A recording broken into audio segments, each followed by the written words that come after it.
के पास के बाल पक गए, वो क्या हैं? बोले यमराज की दूती है, यमराज ने सूचना देने के लिए भेजा है। और वो आकर के कान में क्या कह रही है? बोले समागत्य लोका शृणुध्वम शृणुध्वम। वो कहती अरे सुनो सुनो। बोले क्या सुनो? बोले परस्त्री परद्रव्य हिंसा त्यजध्वम, दूसरे के धन में जो तुम्हारी वृत्ति है उसे त्यागो, परस्त्री में जो तुम्हारा भाव है उसे त्यागो। भजध्वम रमानाथ पादा रविंदम, रमानाथ भगवान के पादारविंद का भजन कर लो, क्योंकि अब तुम्हारे जीवन के अंतिम क्षण आने वाले हैं। ये उपदेश है, लेकिन इस उपदेश को हम समझ नहीं पाते। दशरथ जी महाराज ने समझा और दशरथ जी ने अपने मंत्रियों से कहा कि पांडुरस्यातपत्रस्य छायायाम जरितम मया। दशरथ जी ने कहा हे मंत्रियों, इस सफेद रंग के छत्र के नीचे बैठकर राज्य करते करते मैंने अपने बालों को भी सफेद कर दिया। दशरथ जी महाराज जिस सिंहासन पर, रत्न सिंहासन पर बैठते थे, उस सिंहासन में जो छत्र लगता है वो छत्र दूध के समान धवल। क्यों? बोले चक्रवर्ती सम्राट का जो छत्र होता है वो लाल रंग का नहीं होता, पीले रंग का नहीं होता, श्वेत वर्ण ही होता है।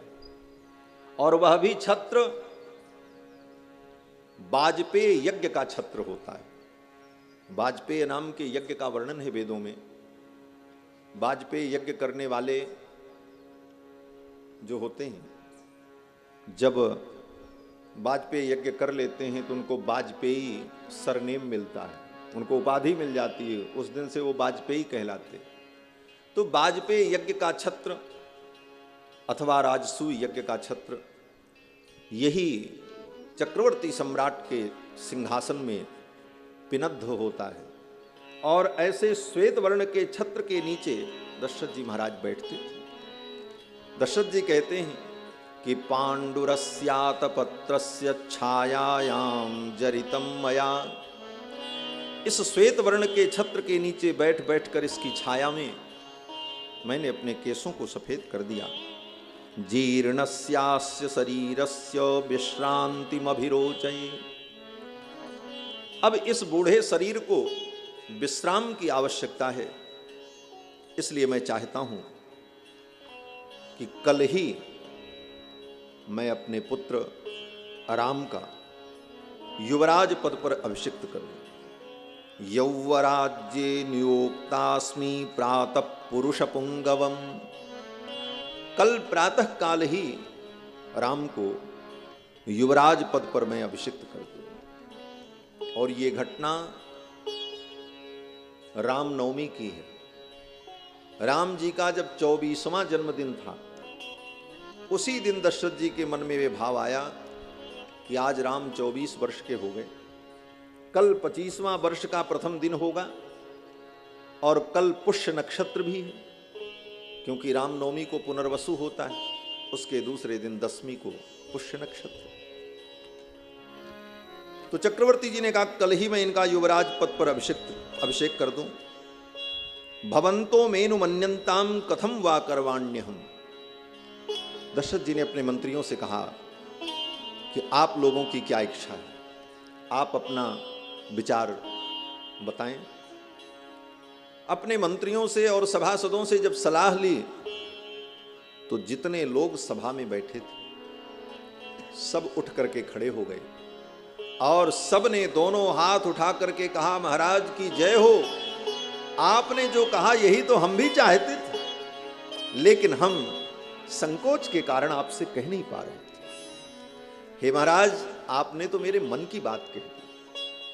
हमारे मन की तो यही इच्छा है कि इक्षामो हि महाबाहुम रघुवीरम महाबलम गजेन महतायांतम रामम छत्रावृताननम।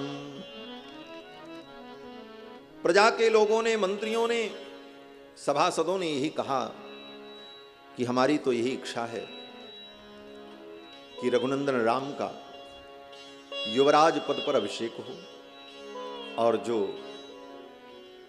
शत्रुंजय नाम का हाथी है, उस हाथी के पीठ पर सोने का हौदा कसा जाए और रघुनंदन राम उस पर विराजमान हो और उनके ऊपर छत्र लगे और छत्र की जो झालरें हैं, लड़ियां, वो इतनी लंबी हों कि रघुनंदन राम के मुख को आवृत कर ले।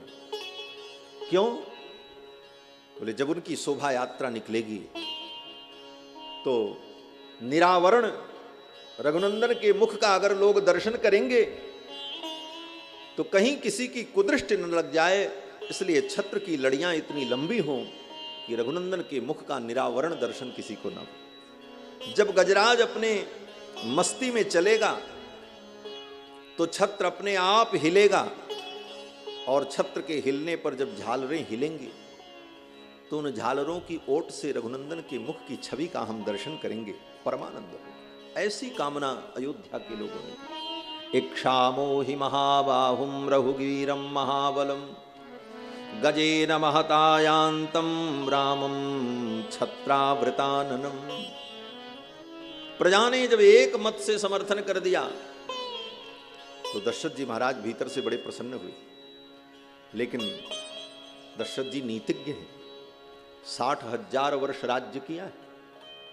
दशरथ जी ने सोचा कहीं ऐसा तो नहीं कि ये प्रजा के लोग मेरी मुंह देखी कह रहे हो, हमने कहा तो हाँ में हाँ मिला दिया, कहीं इनके मन में कोई दूसरा भाव हो। तो प्रजा के मनोभाव को जानने के लिए दशरथ जी ने कहा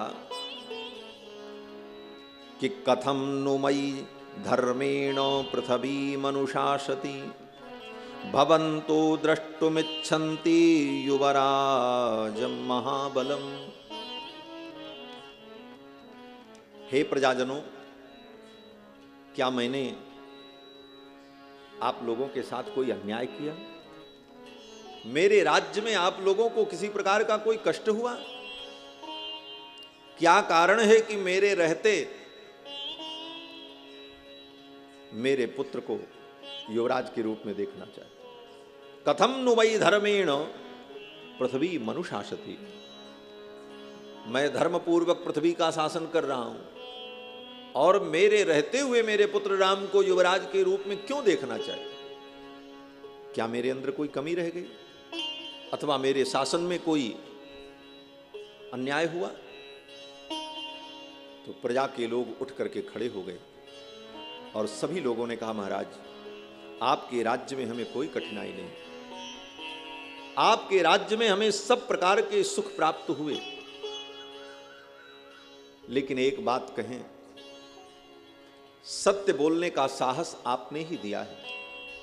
आपके राज्य में रह करके हम निर्भय होकर के सत्य बोलने की इच्छा रखते हैं, इसलिए सत्य कहने में हमें संकोच नहीं है। महाराज आपका राज्य बहुत उत्तम है, आपके पूर्ववर्ती राजा जितने हुए वे सब उत्तम थे, लेकिन सच्चाई ये है कि जो विशेषता राम जी में है वो विशेषता आज तक किसी राजा में नहीं है।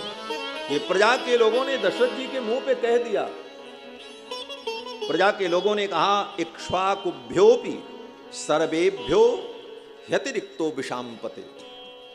महाराज इक्ष्वाकु से लेकर आप तक, प्रजा के लोगों ने कहा महाराज इक्ष्वाकु से लेकर के आप तक जितने राजा हुए, उन समस्त राजाओं से श्रेष्ठ राजा अगर कोई सिद्ध होंगे तो वो राम जी होंगे, क्योंकि राम जी में जो विशेषता है वो किसी में नहीं।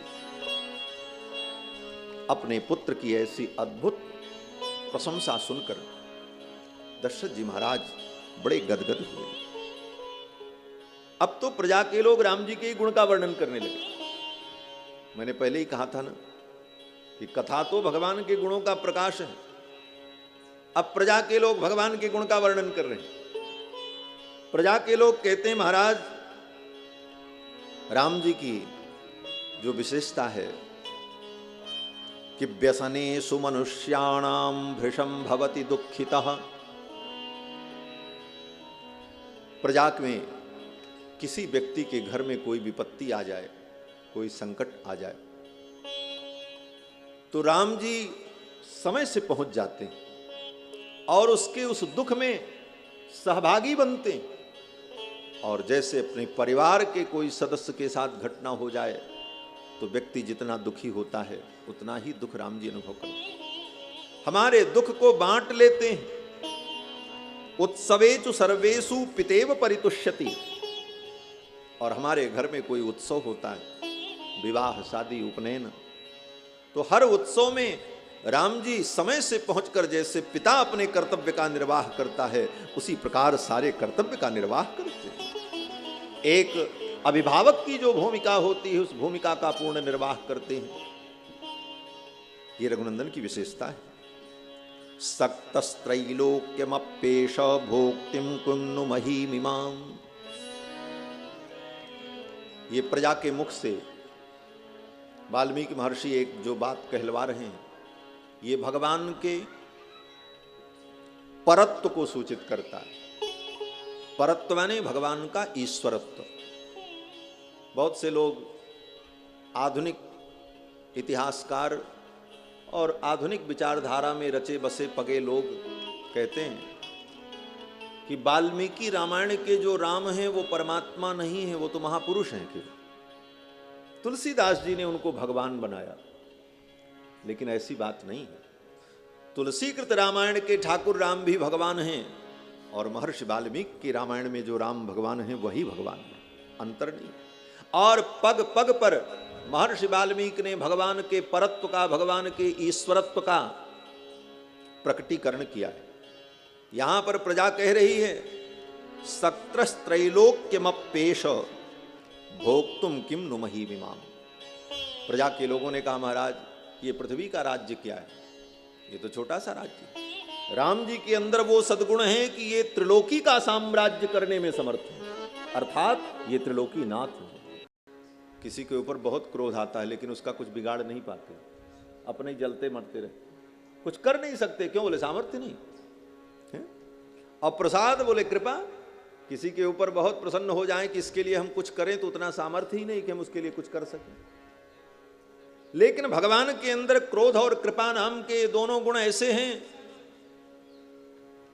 कि नास्य क्रोध प्रसादश्च निरर्थोस्ति कदाचन। भगवान का क्रोध और भगवान की कृपा कभी निरर्थक नहीं जाती। ठाकुर जी अगर क्रोध कर लें तो उनके क्रोध का कोई प्रतिकार नहीं कर सकता। और कृपा बोले वो कृपा करें तो उनकी कृपा भी अमोघ है। और ये विशेषता भगवान में ही होती है। परतत्व परमात्मा का क्रोध और कृपा दोनों अमोघ है।